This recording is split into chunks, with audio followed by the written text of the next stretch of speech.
Anda kembali bersama kami di Showbiz pemirsa. Nah, di belakang saya ini adalah miniatur dari gedung wakil rakyat. Yang kita tahu, di sini nih banyak duduk artis-artis dan juga selebritas tanah air. Salah satu yang akan kami hadirkan sosoknya kali ini di Showbiz adalah Uya Kuya. Seorang entertainer yang kali ini sudah duduk di Komisi 9 mengurusi beberapa fokus nih pemirsa. Mulai dari kesehatan, ketenaga kerjaan, sampai dengan jaminan sosial. Berikut kita akan sama-sama simak wawancara jurnalis Metro TV, Valerie Budianto dan juga Untung Iskandar terkait dengan apa ya yang sudah dilakukan oleh seorang Uya Kuya untuk bisa menyampaikan aspirasi dan suara-suara kita di Gedung Wakil Rakyat. Berikut wawancaranya.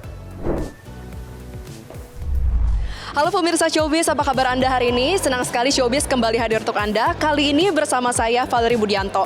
Hari ini spesial banget karena Showbiz kembali lagi nih ke DPR RI. Kita akan melanjutkan wawancara bersama dengan para artis yang saat ini sudah menjadi wakil rakyat di kursi DPR RI. Nah, kira-kira pemirsa Showbiz bisa tebak gak ya hari ini artisnya siapa? Kalau saya kasih tahu ciri-cirinya, dia adalah wakil rakyat dari fraksi Partai Amanat Nasional PAN dan ditempatkan di Komisi 9 DPR RI. Udah pasti bisa tebak kan? Siapa lagi kalau bukan Mas Surya Utama atau Mas Uya Kuya. Selamat siang, Mas. Hai Valerie, selamat siang. Apa kabar? Ya, baik sekali, baik. Baik, oke. Saya di sebelah sini ya, Mas Uya sambil tunjukin saya gimana kesehariannya di sini. Mas Uya ini kan ditempatkan di Komisi 9 DPR RI ya. Ini memang dari awal Mas Uya sudah pengen di Komisi 9 atau seperti apa?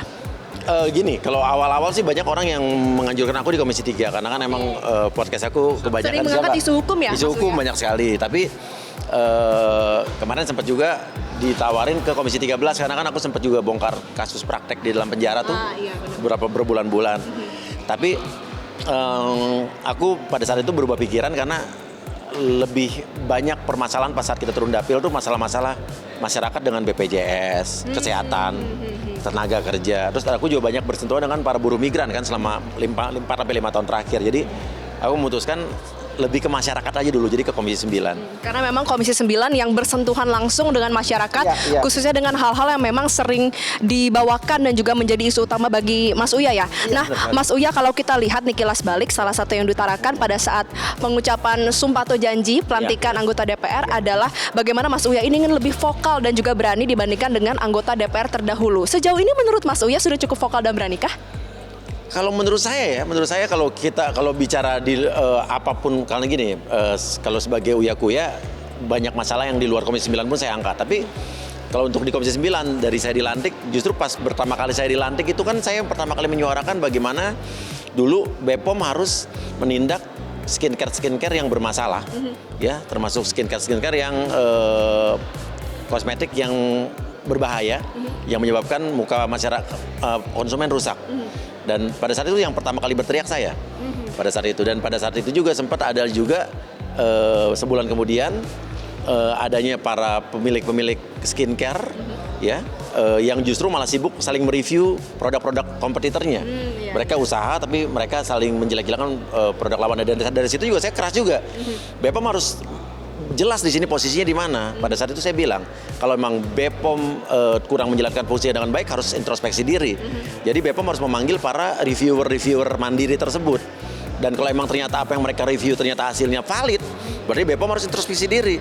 Kenapa tidak dijalankan oleh BPOM? Tapi kalau ternyata uji lab mandiri para si tukang review ini ternyata tidak valid, ya BPOM juga harus memanggil dan menindak mereka. Dan pada saat itu BPOM bereaksi dengan memanggil mereka itu, dan akhirnya sampai sekarang masih kisru nih. Ya kan, itu kan saya yang teriakin. Dulu juga saya menyoroti bagaimana waktu awal-awal dilantik soal BPJS kesehatan. Ya, bagaimana dulu kasus-kasus fraud yang banyak terjadi ya di rumah sakit terhadap BPJS kesehatan. Tapi di luar itu juga saya mempertanyakan bagaimana pelayanan BPJS kesehatan yang dirasa dulu masih kurang, ya, di mana masyarakat banyak komplain lah dengan pelayanan BPJS kesehatan. Dan jujur sampai sekarang setiap hari itu minimal 2 atau bisa sampai 9 orang yang tiap hari saya ngadu soal soal BPJS kesehatan, dan saya langsung sikapi dan langsung saya sikapi dan saya langsung selesaikan hari itu juga. Makanya kalau lihat di story-story saya tuh ada orang, habis itu Mas saya udah beres ini rumah sakitnya dapat, Mas saya udah dapat obatnya segala macam, saya langsung repost. Itu bukannya ria di sosial media, tapi untuk memberitahukan bagaimana kan orang mempertanyakan, ini artis ada kerjanya apa enggak? Nih gue kasih lihat kerjanya. Tapi ada tetap netizen yang bilang lo gitu aja pamer lah. Sekarang lo maunya apa sih gitu kan? Iya kan? Mas Uya, kita sambil lanjut jalan nih. Salah satu yang identik dengan Komisi 9 kan mengenai permasalahan ketenaga kerjaan ya. Dan belakangan ini juga yang viral adalah tagar kabur aja dulu. Nah, sebagai bagian dari Komisi 9 yang mitra kerjanya dari Kemnaker, gimana tanggapan Mas Uya?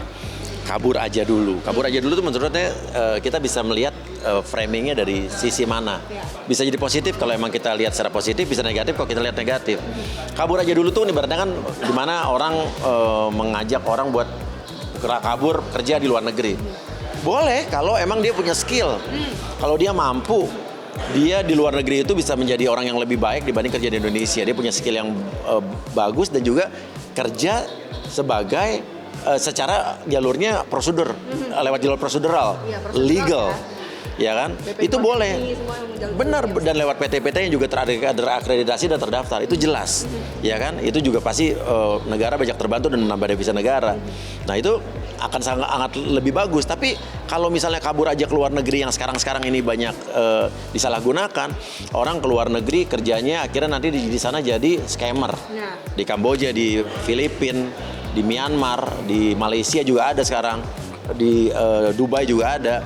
Itu mereka bukan scammer, jadi judi online, berangkatnya diem-diem ya dengan jalur yang tidak resmi. Pas saat mereka di sana bermasalah teriak ke pemerintah. Terus habis itu teriak, gimana pemerintah nggak bantu kita nih? Lalu waktu pergi aja diem-diem. Karena sebenarnya gak gampang ya Mas Uya untuk membangun dan juga bekerja di sana tuh butuh banyak hal yang dipersiapkan, bisa berkarir di luar negeri dan juga kan sebenarnya salah satu faktornya nih Mas Uya kalau kita kilas balik latar belakangnya karena ketidaktersediaan lapangan kerja di Indonesia. Nah dari Komisi 9 melihatnya gimana? Ya itu juga, itu PR kita, pemerintah kita khususnya Kementerian Tenaga Kerja juga dan instansi yang terkait untuk bagaimana memikirkan kok lapangan pekerjaan di Indonesia ini sekarang susah. Orang kerja di Indonesia, cari kerja di Indonesia tuh syaratnya mesti maksimal umur berapa, minimal umur berapa, berpenampilan menarik, good looking. Lalu kerja jadi orang di belakang meja mesti good looking, mengapain kalau lu sales, lu di luar, oke lah good looking. Jadi sekarang kayaknya emang banyak hal-hal yang memang peraturan harus dirubah. Kalau kayak kita di luar negeri kayak di Amerika lah contohnya. Orang-orang umur 70 tahun itu masih bisa kerja. Umur 75 tahun mereka kerja masih jadi kasir.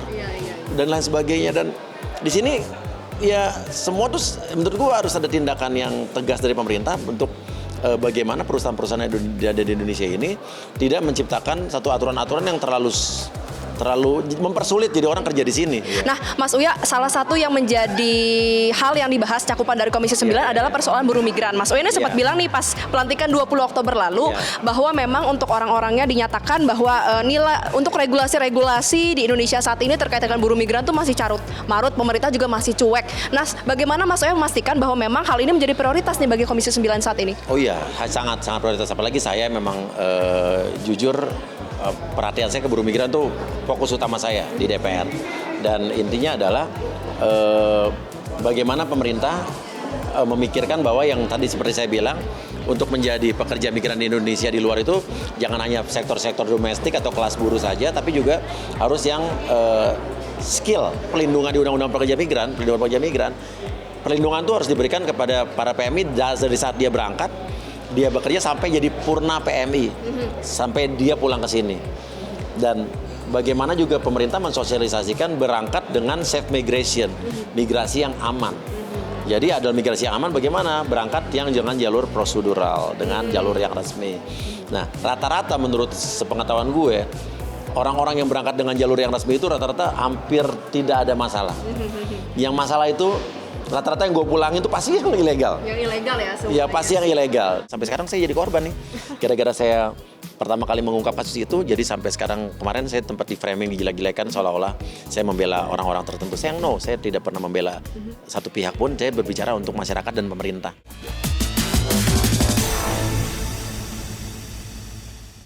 Mas Uya, selain tadi mengenai buruh migran, isu-isu apa lagi yang menjadi sorotan dari Mas Uya di Komisi 9? Banyak sekali juga. Sekarang kan ini lagi ada Badan Gizi Nasional, ada makan bergizi gratis. Bagaimana ini targetnya nanti akhir 2025 ini makan bergizi gratis akan merata di seluruh Indonesia. Itu nggak efisiensi Mas Uya? Iya, mau nggak mau tapi kan harus kita jalankan karena memang program itu sedang berjalan ya kan. Dan itu harus kita kawal agar program ini tidak disalahgunakan oleh orang-orang atau pihak-pihak tertentu yang memanfaatkan ini jadi ladang-ladang bisnis. Ya, jadi harus cepat sasaran. Itu saya pastikan. Terus mitra saya juga ada tadi pekerja migran udah jelas apa, dan kalau melihat bagaimana kinerja saya di perlindungan pekerja migran, tinggal lihat aja sosmed YouTube saya udah jelas dari sebelum saya jadi DPR dan sampai saya jadi DPR saya lakukan. Terus untuk BPOM jelas apa yang saya teriakan sekarang, walaupun sekarang jadi isu screen care, itu kan memang berawal dari saya. Sampai sekarang saya jadi korban nih. Gara-gara saya pertama kali mengungkap kasus itu, jadi sampai sekarang kemarin saya tempat di framing, digila-gilakan seolah-olah saya membela orang-orang tertentu. Saya saya tidak pernah membela satu pihak pun, saya berbicara untuk masyarakat dan pemerintah. Dan untuk Kementerian Kesehatan, bagaimana saya mengawal transformasi kesehatan yang digaungkan oleh Pak Menkes, ini berjalan dengan baik. Kayak banyak kasus-kasus malpraktek yang mengadu ke saya, tapi saat diadukan ke MKEK, Majelis Kehormatan Etik, IDI tidak ada tindakan apa-apa. Jadi kayak percuma aja melempem. Dan tadi saya kritisi itu. Dan bagaimana juga IDI bersikap tentang dokter-dokter atau oknum-oknum dokter yang menjadi dalam tanda kutip marketing pabrik obat. Jadi sekarang banyak sekali di Indonesia nih orang berobat bisa obatnya berapa? 6, 7. Ada 11 obat. Pas berobat ke Malaysia semua obat dicoret cuma 3 obat. Lebih murah lagi. Saya pengen menciptakan bagaimana menciptakan bagaimana sistem kesehatan di Indonesia yang sehat. Gue senang aja di Komisi 9 ini hal yang gue lakukan itu justru banyak menyentuh dengan kepentingan-kepentingan dan juga layanan masyarakat. Mas Uya, kita sambil duduk yuk. Jadi kita sekarang mau mulai bahasnya santai aja nih. Kan Mas Uya kemarin ini sempat pergi ke Amerika Serikat ya. Boleh. Mas Uya, ini kursinya ya. Tadi Mas Uya duduk di Duduk sebelah situ. Sebelah sini ya. Sebelah sini. Kenapa bisa sekalian ngomong macam-macam? Wow. Coba ya. Baik, terima kasih Mas Uya. Sempat ke Amerika Serikat, banyak berbincang di sana, tapi banyak mendapatkan cibiran Mas Uya karena katanya artis anggota DPR kok kerjanya ke luar negeri terus. Nah, Mas Uya bilang kenapa saya doang nih yang dicibirin, padahal banyak anggota DPR lain yang juga pergi ke luar negeri. Nah, gimana Mas Uya tanggapannya? Bisa dijelasin nggak? Ya nggak apa-apa lah, itu resiko gue anggota DPR yang terkenal ya, jadi dicibir pasti gitu. Tapi kan kalau dipertanyakan, Uya keluar negeri, gue tuh bukan liburan nih. Amerika gue liburan, gue pulang ke rumah. Dapilnya Mas Uya tuh ada yang di luar negeri, pemirsa Showbiz. Gue emang dapilnya luar negeri, Jakarta Selatan, Jakarta Pusat. Kalau besok ngelihat di Malaysia, ngelihat saya di Hong Kong, ngelihat saya di mana, itu apalagi pas saat masa reses, itu saya lagi turun ke dapil itu. Tapi di luar itu juga, di Amerika itu saya bukan liburan sama sekali. Itu saya ada rumah di situ, anak-anak saya sekolah di situ, gitu kan. Dan itu juga ibaratnya nggak ada yang salah dari saya gitu. Dan ya udahlah, tapi nggak apa-apa. Dan saya juga tidak bisa mengharapkan semua orang harus suka dan tidak suka sama saya. Tapi ya saya udah terlatih dengan mental yang kuat gitu kan, bahwa bulian itu, cacian itu wajar terjadi, apalagi untuk orang-orang yang saya bisa dibilang termasuk orang yang high risk untuk diomongin. Ya udah terima aja. Justru menurut saya itu adalah, saya menganggap itu adalah satu teguran atau peringatan bahwa di awal tahun itu, karena terjadi awal tahun kan, itu peringatan bahwa lo dikasih peringatan sama Tuhan di awal tahun, yang bisa gue atasin itu masalah kecil kok. Untuk berbuat kita besok lebih baik lagi, peringatan aja bahwa besok kerja lebih baik lagi. Gue gitu aja nyingkapin ini. Berarti menyingkapi cibiran dengan motivasi ya, Mas Uya, untuk semakin giat bekerja, benar-benar semakin memberikan yang terbaik untuk rakyat. Nah, salah satu juga yang menjadi sorotan ketika Mas Uya ini membuat konten ya ketika di kebakaran Amerika Serikat. Nah, itu apa bisa diartikan agar memang kedepannya sebagai Mas Uya meskipun wakil rakyat tapi kan juga artis ya, itu tidak bisa dipisahkan, biar bagaimanapun juga agar lebih bijak untuk membuat konten. Menurut gue tidak ada yang salah di konten kemarin. Konten kemarin gue udah izin sama aparat yang ada di depan, dan gue tidak ada di dalam properti orang. Gue berada di public space, di depan jalan. Nggak invading privacy ya? Tidak. Itu framing yang dilakukan oleh berita pada saat itu yang tidak mengkonfirmasi sama gue. Gue masuk ke area private orang. Dan di Amerika itu, di amandemen itu adalah bahwa selama lo ada di public space, lo tidak melakukan kesalahan apapun. Dapat teguran nggak sih Mas dari MKD? Tidak ada teguran sama sekali, karena mereka juga tahu lah, karena tidak mudah satu lembaga resmi itu termakan oleh berita, tidak ditelan mentah-mentah, enggak. Karena cross check Iya, ya semuanya, intinya cross check.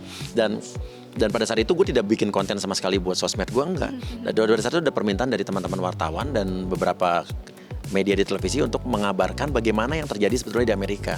Karena pada saat itu berita-berita yang beredar di Indonesia banyak berita-berita hoax, AI yang beritanya salah.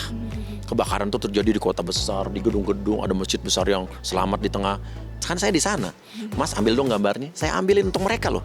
Dan bisa dilihat hasilnya bukan ada di YouTube saya, bukan ada di Instagram saya, bukan di sosmednya, buat mereka. Jadi kemarin sebenarnya gue mengorbankan diri gue untuk teman-teman pers, gue berikan, tapi ya gue yang dibully tapi nggak apa-apa. Tapi gue juga tidak dibayar. Untuk mereka tidak bayar gue untuk bikin konten itu, gue bagikan gratis. Dan tidak ada yang salah dari gue pada saat itu. Kebetulan aja sialnya, pas gue lagi berdiri di situ, yang punya rumah tiba-tiba yang mengaku punya rumah datang. Namanya apes itu maksudnya. Tapi yang tidak orang tahu lagi, di sebelah gue tuh banyak orang-orang lain juga yang membuat konten masuk media-media besar dan juga influencer-influencer sebelahnya banyak. Tapi yang ditegur gue doang. Dan gue habis itu udah minta maaf, dan pas saat itu gue langsung bilang yang bagian di itu gue hapus. Dan dia udah mengerti, tapi dia tetap mengupload. Nah justru pada saat itu gue baru tahu kalau setelah dia buat konten dan orangnya buat konten di TikTok ya, dan rame, dia justru membuka donasi untuk diri dia sendiri di balik viralnya video gue. Memanfaatkan momen justru. Yes, dan anak gue Cinta justru memberikan donasi dan nyumbang buat dia. Gue bilang, ngapain Cin kamu udah dijelekin sama dia? Gak apa-apa, kasih aja biar dia senang dan happy.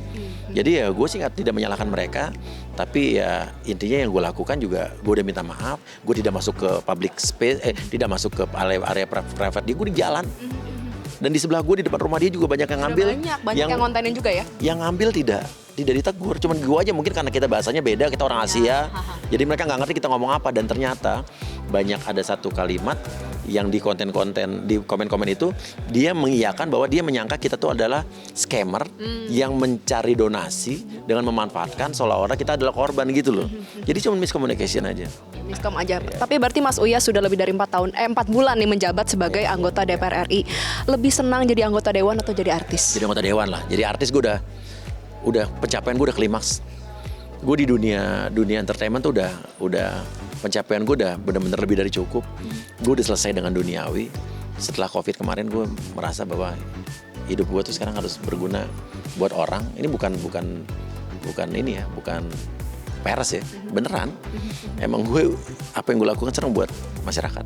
Berarti memang prioritas sekarang untuk menjadi wakil rakyat ya? Hidup harus bermanfaat dong. Ya, dan tapi jadi artis tetap gue jalan, tapi cuma seminggu syuting 2 kali dong, malam-malam kok, Senin Selasa. Tapi ambil gaji jadi anggota dewan nggak Mas Uya? Saya satu-satunya DPR yang gajinya tidak saya ambil, tapi diambil istri saya. Ya, istri saya ngambil. Oke, Mas Uya, ini sepertinya rapat sudah memulai. Mas Uya ini sibuk banget ya. Makasih banyak Mas Uya atas waktunya. Terima kasih banyak, sehat selalu. Pemirsa Showbiz, kita akan wawancara dengan pihak-pihak lainnya yang pastinya tadi kita sudah melihat bagaimana kinerja Mas Uya Kuya sebagai wakil rakyat di Komisi 9 DPR RI, bagaimana hatinya ini untuk rakyat, dan bahkan dia sudah selesai dengan sisi duniawinya sebagai keartisan dan fokusnya adalah mengabdi pada rakyat. Tetaplah bersama kami di Showbiz Metro TV. Dadah. Thank you.